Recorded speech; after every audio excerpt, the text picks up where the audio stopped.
Halo semuanya, kembali lagi di channel Lobang Pusar. Bersama aku Dio yang akan membawakan segmen Menali, yaitu menceritakan narasi mitologi. Bagi yang baru hadir di channel ini, nantinya kami akan membahas tentang horor, mitologi, dan konspirasi. Pada episode sebelumnya, kami telah membahas bagaimana awal mula para dewa-dewi dalam mitologi Yunani. Di sana juga terdapat kisah Zeus dan dewa lainnya yang dijuluki The Olympians. Nah, jadi pada episode kali ini, aku akan menjelaskan tentang 12 dewa-dewi Olympus pada mitologi Yunani. Oke, tanpa berlama-lama lagi, langsung saja kita gas.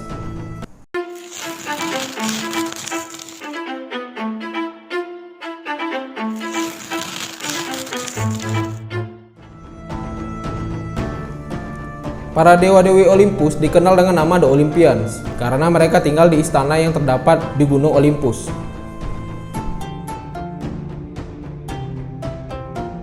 The Olympians merupakan generasi ketiga dari kisah para dewa-dewi dalam mitologi Yunani. Pada mitologi Yunani, 12 Olympians juga dikenal sebagai Dodekatheon, yaitu dewa utama pantheon Yunani yang berada di atas gunung Olympus. Para dewa Olympus terdiri atas 12 dewa dengan 6 dewa keturunan awal dan 6 lainnya adalah keturunan Zeus. Masing-masing dari dewa-dewi ini memiliki kekuatan, kelebihan, dan keunikannya tersendiri.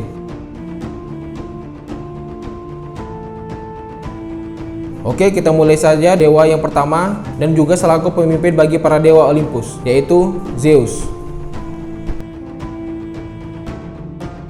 Berdasarkan mitologi Yunani kuno, Zeus adalah penguasa Olympus yang juga merupakan raja dan pemimpin dari para dewa.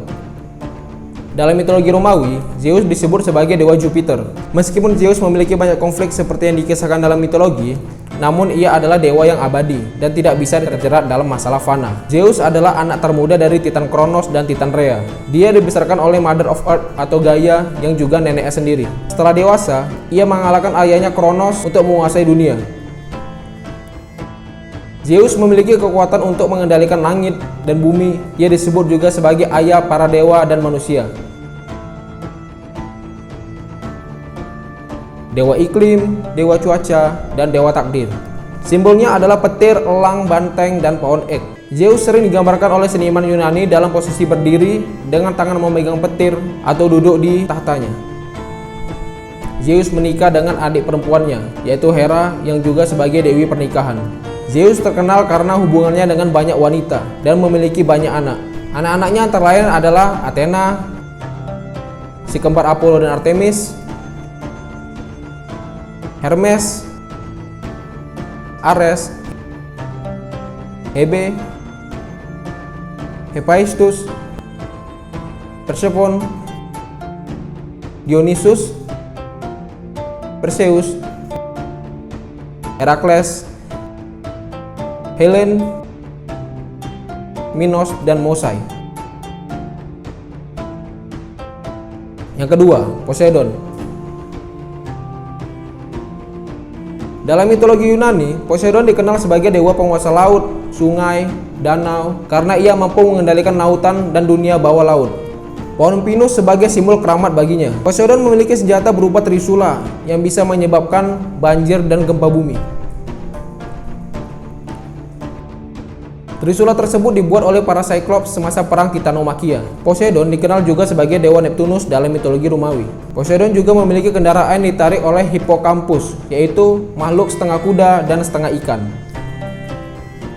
Poseidon memiliki istri bernama Amphitrite dan memiliki anak bernama Triton. Poseidon merupakan pelindung bagi banyak kota di Yunani, meskipun dia gagal untuk mendapatkan kota Athena. Binatang kesukaannya adalah kuda dan banteng. Yang ketiga, Hera. Hera dalam mitologi Yunani adalah dewi perlindungan pernikahan, kelahiran, dan persalinan para wanita dan pengatur bintang-bintang di angkasa. Hera merupakan ratu para dewa dan kakak perempuan sekaligus istri dari Zeus. Hera adalah anak dari Kronos dan Rhea. Ia merupakan salah satu dari 12 Olympus. Dari pernikahannya dengan Zeus, ia memiliki 3 orang anak, yaitu Ares, Hephaestus, dan Eileithyia. Dalam mitologi Romawi, Hera disebut dengan nama Juno. Sapi dan merak adalah hewan yang disimbolkan untuknya. Ia digambarkan sebagai dewi yang penuh keagungan dan penuh hikmat. Hera sering dilambangkan dengan menggunakan mahkota polos, yaitu mahkota berbentuk lingkaran yang hanya dikenakan oleh beberapa dewi besar saja. Hera dikenal atas sifatnya yang pencemburu dan pendendam, terutama pada selingkuhan dan anak-anak Zeus. Hera juga pernah murka pada Pelias karena melakukan pembunuhan di kuil Hera, dan pada Paris yang tidak memilih Hera sebagai dewi tercantik, melainkan memilih Aphrodite sebagai yang tercantik. Selanjutnya yang keempat, Demeter. Demeter merupakan dewi pertanian dan kesuburan. Demeter mengendalikan panen, kesuburan, tanah, musim, dan gandum. Demeter juga merupakan putri Titan dari Kronos dan Rhea. Demeter adalah dewi yang mengajari manusia bercocok tanam sehingga manusia dapat meninggalkan cara hidup berburu dan merubahnya menjadi bercocok tanam. Dalam mitologi Romawi, Demeter dikenal dengan sebutan Ceres. Rambut Demeter melambangkan bulir-bulir gandum yang merupakan simbolnya. Demeter juga digambarkan mengenakan mahkota polos. Demeter memiliki seorang anak bernama Persephone yang juga menjadi istri dari Hades. Konon katanya, kisah Persephone ini merupakan asal mula timbulnya 4 musim. Saat Persephone tinggal bersama Hades, Demeter bersedih dan bumi akan mengalami musim dingin. Sementara ketika Persephone tinggal bersama Demeter, Demeter sangat bahagia dan saat itu juga terjadi musim semi di bumi. Yang kelima, Hestia. Hestia adalah kakak sulung dari Zeus. Ia adalah dewi perapian dan pelindung keluarga. Ia digambarkan sebagai perempuan bersahaja, mengenakan penutup kepala putih, sehingga sananya pun sangat sederhana, berbentuk kayu polos dengan bantal wol putih. Hestia dihormati oleh dewa dan manusia karena keberadaannya ada di mana-mana, baik itu di kuil maupun di rumah. Setiap kota di Yunani kuno memiliki perapian yang besar di tengah kota dan dijaga agar terus menyala.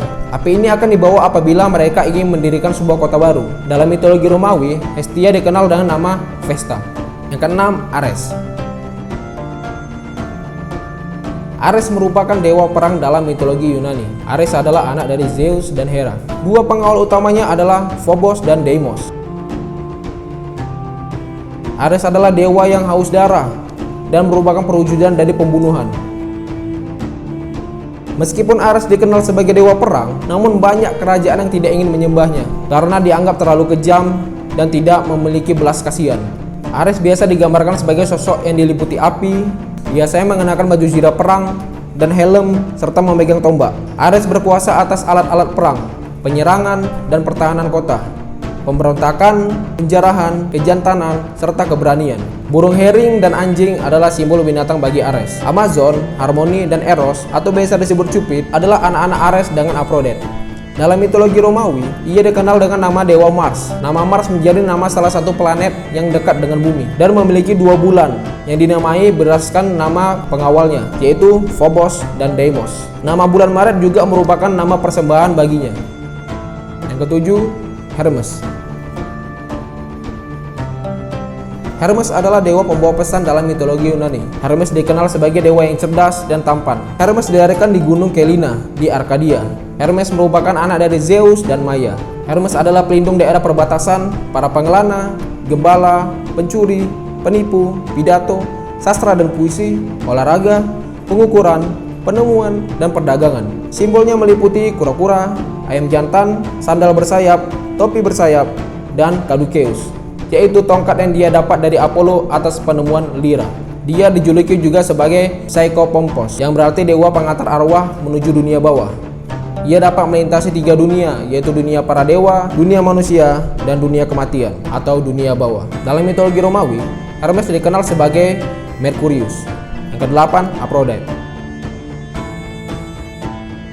Aphrodite adalah dewi cinta, kecantikan, dan seksualitas dalam mitologi Yunani. Ada 2 legenda berbeda mengenai kelahiran Aphrodite. Versi pertama menyebutkan Aphrodite adalah putri dari Zeus dan Dione. Akan tetapi legenda ini kurang populer. Lalu versi kedua yang didasarkan pada Theogonia karya Hesiod menyebutkan bahwa Aphrodite dilahirkan dari alat kelamin Uranus yang dipotong oleh Titan Kronos dan dilemparkan ke laut.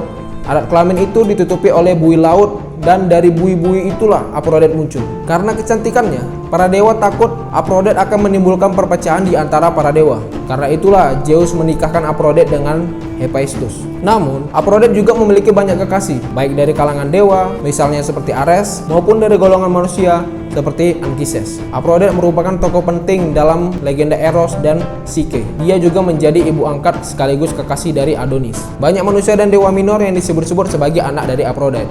Salah satu putra Aphrodite yang paling terkenal adalah Eros atau Cupid, yaitu dewa asmara. Dalam mitologi Romawi, dia disebut sebagai Dewi Venus. Yang kesembilan, Athena. Athena dalam mitologi Yunani adalah dewi kebijaksanaan, strategi, dan perang. Athena juga dikenal sebagai dewi yang menolong para pahlawan. Selain itu, ia juga dikenal sebagai dewi seni, keindahan jiwa, dan dewi kepandaian, serta pendidikan. Ia merupakan anak dari Zeus dan Metis. Hewan kesayangannya adalah burung hantu. Athena tidak memiliki suami atau kekasih, sehingga dia disebut sebagai Parthenos atau perawan. Athena juga merupakan pelindung bagi gadis-gadis perawan, sebab dirinya sendiri juga adalah dewi yang perawan. Hephaestus pernah mencoba memperkosa Athena, namun percobaan dia gagal. Kuil Parthenon di kota Athena, Yunani adalah kuilnya yang paling terkenal. Dalam kepercayaan Romawi kuno, dia disebut sebagai Dewi Minerva. Yang ke-10, Apollo. Apollo adalah dewa cahaya, musik, pemanah, pengobatan, matahari, dan penyair dalam mitologi Yunani dan mitologi Romawi. Ia merupakan anak dari Zeus dan Leto, dan juga saudara kembar Artemis. Apollo disembah baik oleh orang Yunani kuno maupun oleh orang Romawi kuno. Ia mempunyai busur yang terbuat dari emas, pohon salam, burung gagak, dan hewan lumba-lumba sebagai simbol untuknya. Ia secara khusus dianugerahi kekuasaan untuk mengatur pergerakan matahari di langit dan cahaya di bumi. Karena ketampanannya, Apollo menjadi sangat angkuh dan mengira semua wanita akan jatuh cinta kepadanya. Namun kenyataannya, semua kisah cinta Apollo berakhir buruk. Ia juga dikenal sebagai salah satu dewa pemarah. Yang ke-11, Artemis. Artemis dalam mitologi Yunani adalah dewi perburuan, alam liar, hewan liar, perawan, dan perbukitan. Dia adalah pembawa dan penghalau penyakit pada perempuan serta merupakan dewi yang menolong dalam proses kelahiran. Dia merupakan putri dari Zeus dan Leto, juga saudara kembar dari Apollo. Rusa dan pohon siprus sebagai simbol baginya. Ia digambarkan sebagai gadis muda cantik yang selalu membawa busur dan panah serta dikelilingi oleh hewan-hewan kesayangannya seperti rusa, serigala, dan babi hutan. Dalam mitologi Romawi, dia dikenal sebagai Diana. Yang ke-12 dan yang terakhir adalah Hephaestus. Hephaestus dalam mitologi Yunani adalah dewa teknologi, pandai besi, pengrajin, pemahat, logam, metalurgi, api, dan gunung berapi. Hephaestus adalah putra dari Zeus dan Hera, dan dia juga suami dari Aphrodite. Dalam mitologi Romawi, dia dikenal sebagai Vulcanus. Dia berperan sebagai pandai besi bagi para dewa, dan sering membuat berbagai alat dan senjata yang berguna bagi para dewa, seperti membuat petir bagi Zeus, Aegis bagi Athena, dan baju perang bagi Achilles. Ia adalah dewa yang pincang dengan wajah buruk rupa. Saat mengetahui istrinya berselingkuh dengan Ares, ia membuat jaring jebakan dan memanggil semua dewa untuk menjadi saksi perselingkuhan keduanya. Ia digambarkan sebagai dewa yang kuat dan simbolnya adalah palu, pelengkung, dan besi landasan. Oke, sepertinya sampai di sini saja pembahasan kami mengenai siapa saja 12 dewa Olympus dalam mitologi Yunani. Selanjutnya kami akan mencoba membahas berbagai macam mitologi lainnya yang ada di dunia. Terima kasih telah menonton. Mohon maaf apabila banyak kesalahan dalam proses penyampaian kami, dan sampai jumpa di video-video berikutnya.